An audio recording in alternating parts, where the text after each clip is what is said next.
Hi student, कैसे हैं आप? होप आप अच्छे होंगे, एंजॉय कर रहे होंगे। तो आज हम स्टडी करेंगे evolution by stage, heredity and evolution, class 10 का ये चैप्टर है। Evolution bye stages. इवोल्यूशन जो है वो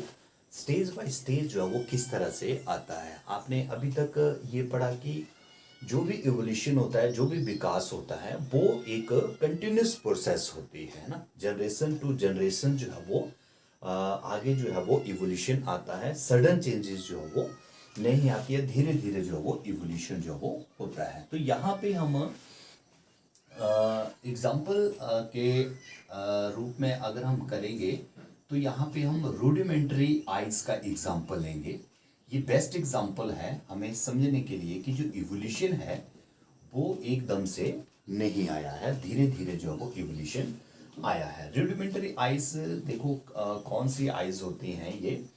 ये आइज होती हैं, इसमें वेल डिफाइंड आई वॉल जो वो नहीं होती है, आई वॉल जो वो नहीं होती है इसमें। और आइरिस भी इसमें थोड़ा सा कॉम्प्लिकेटेड होता है, और कॉर्निया भी इसमें ज़्यादा डेवलप जो वो नहीं होता है। तो इस तरह की जो आइज होती है ये बेस्ट एग्जाम्पल है इवोल्यूशन को समझने का। यहाँ पे देखो रूडिमेंटरी आइज में क्या होता है कि इसमें अगर हम इंटरमीडिएट स्टेज को चेक करें, जो इंटरमीडिएट स्टेज है, तो थोड़ा सा हमें कॉम्प्लिकेशन जो है वो लग सकती है कि इसमें कौन सी स्टेज जो है वो इंटरमीडिएट जो वो होगी, और आगे जाकर किस तरह से आइज जो है वो आज जैसे ह्यूमन की आइज हैं या बर्ड्स की आई हैं, वो किस तरह से एडवांस रूप में जो वो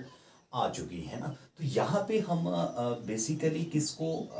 देखते हैं, डीएनए का सीक्वेंस जो है वो इसमें हम देखते हैं कि किस तरह से डीएनए सीक्वेंसेस जो है वो चेंज हो जाते हैं, और किस तरह से फिर वो चेंजिंग जो है वो आइज के अंदर जो वो आती है, जैसे डीएनए का सीक्वेंसेस जो है वो चेंज होता है ना। तो यहाँ पे जैसे हम देखते हैं कि इंसेक्ट की भी आइज होती हैं, है ना। जैसे विंग्स है वैसे आइज भी एक अच्छा बेस्ट एग्जांपल है फॉर अडेप्टेशन लेवल के ऊपर। अगर हम इसको देखते हैं तो ये बेस्ट एग्जांपल जो वो हो सकता है विंग्स की तरह आइज भी, क्योंकि इंसेक्ट की भी आइज होती हैं, और जैसे ऑक्टोपस है उसकी भी आइज होती हैं, और उस तरह से फिर जैसे वर्ड्स हैं उसकी आइज होती हैं। वर्ड्स के बाद फिर जैसे वर्टिब्रेट, सारे के सारे वर्टिब्रेट ह्यूमंस भी जिसमें आ जाता है, वर्ड्स भी जिसमें आ जाते हैं, इनमें भी आइज जो वो होती है। तो अगर हम रूडिमेंटरी आइज से एडवांस जो ह्यूमन की आइज है वहाँ तक इसको देखें तो हमें ये लगता है कि जितने भी फीचर हैं आइज के, ये कभी ना कभी क्या थे, ये कभी ना कभी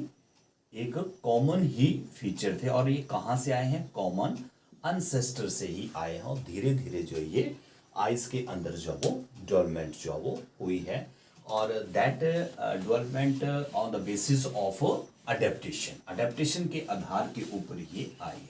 है ना। और सेकंड एग्जांपल अगर हम देखते हैं, यहाँ पे फीदर का एग्जांपल भी देखते हैं हम। अगर सेकंड एग्जांपल देखते हैं हम फीदर्स का, तो फीदर्स में देखो कोई एक ऐसा प्रॉपर्टीज होती है, कोई एक ऐसा करेक्टर होता है किसी भी जीव के अंदर, जो one type of property show करता है, वन टाइप ऑफ प्रॉपर्टी, मतलब उसका एक आधा गुण जो होता है वो होता है, लेकिन वो किसी दूसरे करेक्टर के लिए भी या दूसरी प्रॉपर्टी को भी वो शो जो वो कर सकता है। जैसे फीदर का एग्जांपल मैंने दिया, फीदर बेसिकली जो थी that is the adaptation for cold, है ना, कोल्ड अडेप्टेशन थी ये, कि सर्दी से बचने के लिए जो थे वो फीदर होते थे पक्षियों के। लेकिन later on that feather also help in flying, है ना, फ्लाइंग यानी कि उड़ने के लिए भी वो अडेप्टेशन जो है वो फीदर की जो वो बन गई थी, है ना। जैसे आप देखते हैं कि बर्ड्स, बर्ड्स में भी बेसिकली क्या था कि वो जो फीदर थे, they are the adaptation for cold, है ना, कोल्ड अडेप्टेशन सर्दी से बचने के लिए था, लेकिन वो साथ में यूज किस लिए किए जाने लगे, फिर फ्लाइट करने के लिए भी वो यूज किए जाने लगे। तो इस तरह से डायनासोर, कुछ एक डायनासोर को अगर हम देखते हैं, कुछ एक अगर हम डायनासोर की स्टडी करते हैं, तो उसमें से कुछ एक डायनासोर ऐसे थे, उनके वी फीदर थे, है ना, पंख थे, लेकिन वो उड़ नहीं सकते थे, दे कांट फ्लाई, वो फ्लाई जो है वो नहीं कर सकते थे। दैट मीन्स कि वहाँ पे वो क्या था, कोल्ड अडेप्टेशन ही थी, कोल्ड अडेप्टेशन थी। और डायनासोर आपको पता है किस में आते हैं, ये रेप्टाइल्स में आते हैं, है ना, रेप्टाइल्स हैं ये। तो that means there is a link between reptiles and birds, reptiles और वर्ड्स के बीच में जो है एक कनेक्शन जो वो है, यानी कि रेप्टाइल्स से ही वर्ड्स जो वो डेवलप हुए हैं ना। यहाँ पे एक लेटेस्ट एग्जांपल भी हम स्टडी करेंगे। ये तो हमने थोड़े से ओल्ड करेक्टर लिए हमने, यहाँ पे हम लेटेस्ट एग्जांपल अगर हम देखते हैं, जैसे वाइल्ड कैविस का जो जंगली गोभी है उसका अगर हम एग्जांपल देखते हैं, तो आपको पता है वाइल्ड कैविस जो है वो ह्यूमन लगातार इसको कल्टीवेट कर रहा है अबाउट 2000 ईयर्स, है ना, लगभग 2000 सालों से इसको कल्टीवेट जो वो कर रहा है। और इसको अपने इच्छा के अनुसार जो वो कल्टीवेट कर रहा है कि डिफरेंट जो फार्मर हैं, डिफरेंट जो लोग हैं, वो इस कैविस में क्या चाहते हैं, है ना, और उसी आधार के ऊपर जो वो उसको कल्टीवेट जो वो करते हैं। तो दैट मीन्स ये एक नेचुरल सिलेक्शन तो हम इसको नहीं बोल सकते हैं,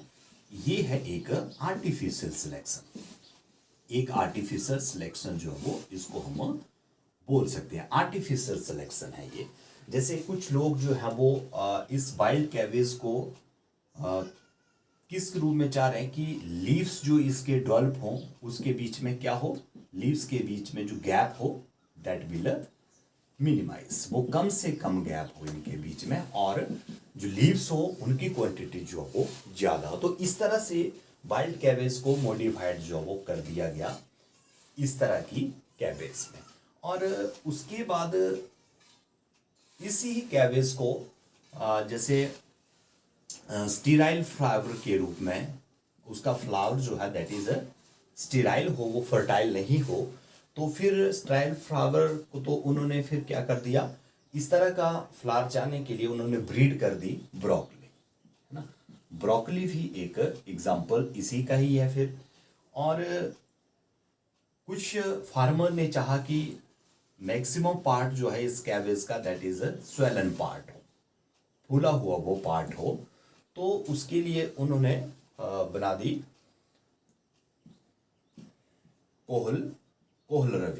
कोहल रवि एक टाइप से ये भी कैविस की है, जिसमें मैक्सिमम पार्ट उसका क्या होगा, स्वेलन पार्ट होगा। और अगर वो चाहते हैं लीव्स इसके क्या हो, लार्ज लीव्स हो, बड़े बड़े लीव्स हो, तो उसके लिए उन्होंने कल्टीवेट कर दी फिर केयर, ठीक है। तो ये मतलब कहने का मतलब कि डिफरेंट टाइप्स की वैरायटी जो है वो कहाँ से चली, वाइल्ड कैविस से ही चली, और अलग अलग तरह से अलग अलग उसके करेक्टरिस्टिक्स उनको चाहिए थे, उसके आधार के ऊपर उन्होंने इसको अलग अलग जो वो कल्टीवेट जो वो कर लिया अपने बेनिफिट के लिए, और इनको अलग अलग इनकी ब्रीड जो वो तैयार कर दी, ठीक है। अब अगर हम मेन जो इसमें देखने वाली बात है ये बात है कि ड्यूरिंग रिप्रोडक्शन, जब इनकी रिप्रोडक्शन होती है, ड्यूरिंग रिप्रोडक्शन अगर हम देखते हैं बेसिकली, तो बेसिकली क्या होगा कि इसका जो डीएनए है, डीएनए का जो सीक्वेंसेस है, ठीक है, डीएनए के जो सीक्वेंसेस है उसके बीच में जो है वो वेरिएशन आती है, डीएनए के सीक्वेंसेस में ही वेरिएशन आती है ड्यूरिंग द रिप्रोडक्शन, ठीक है। और अगर ये सबसे बेस्ट मेथड है यहाँ पे इवोल्यूशन को चेक करने का, कि हम इसमें जितने भी हमने ये टाइप्स देखी, इन सब का डीएनए का सीक्वेंस अगर हम स्टडी करते हैं, डीएनए के सीक्वेंस को हम स्टडी करते हैं, तो हम देख लेते हैं कि इसके अंदर जो वो वेरिएशन किस तरह से आती है, क्या इसके डीएनए सीक्वेंसेस में, जैसे वाइल्ड कैविस का डीएनए सीक्वेंसेस क्या है, फिर जो इसके बाद नेक्स्ट जो ब्रोकली है, कोलरवी है या केल है ना, तो इसमें जैसे एक और भी इसमें वैरायटी थी दैट इज कॉलीफ्लावर, है ना, कॉलीफ्लावर, जिसमें उन्होंने फ्लावर की जो ग्रोथ थी दैट इज अरेस्टेड, है ना, अरेस्टेड फ्लावर डेवलपमेंट, ये भी इसी की टाइप है, कॉलीफ्लावर जो है जिसमें फ्लावर की जो डेवलपमेंट थी वो अरेस्टेड जो है वो कर दी गई थी, और उससे कॉलीफ्लावर जो वो बना हुआ था। तो इस अगर इन सब का हम डीएनए सीक्वेंस देखते हैं तो इसमें आपको वेरिएशन जो वो दिख जाती है। तो इन सब की जो डीएनए का सीक्वेंसेस होगा वो सब का अलग अलग ही होगा अगर, तो दैट मीन्स कि एक ये बेस्ट एग्जांपल जो वो हो सकता है इवोल्यूशन को स्टडी करने का। ठीक है, तो ये 3 एग्जांपल जो है वो हमें ये बताते हैं कि इवोल्यूशन जो है वो धीरे धीरे जो वो आया है। जैसे आपने फर्स्ट आइज का एग्जांपल किया, सेकंड हमने फेदर का एग्जांपल किया जिसमें आपने वो, तो तीनों एग्जांपल जो हैं वो किसके हैं, इवोल्यूशन वाइज स्टेजेस के हैं, जिसमें आपने इस कैबेज का एग्जांपल किया और रुडिमेंट्री आइज का किया और थर्ड जो है आपने उसका फेदर का जो वो किया। तो ये तीनों एग्जांपल ये बताते हैं कि इवोल्यूशन जो है वो stage by stage, generation by generation या बिट बाय बिट जो हो ये इवोल्यूशन हुआ है। और जब इसका डीएनए का सीक्वेंस हम देखते हैं तो हमें ये पता लग जाता है कि किस तरह से वेरिएशन जो वो हुई है। पहले डीएनए का सीक्वेंस जो वो क्या था और धीरे धीरे धीरे आगे जाकर डीएनए का सीक्वेंस जो हो किस तरह से चेंज हुआ है। तो होप है कि आपको ये टॉपिक जो वो समझ आ गया होगा। तो आज के लिए बस इतना ही। Thank you.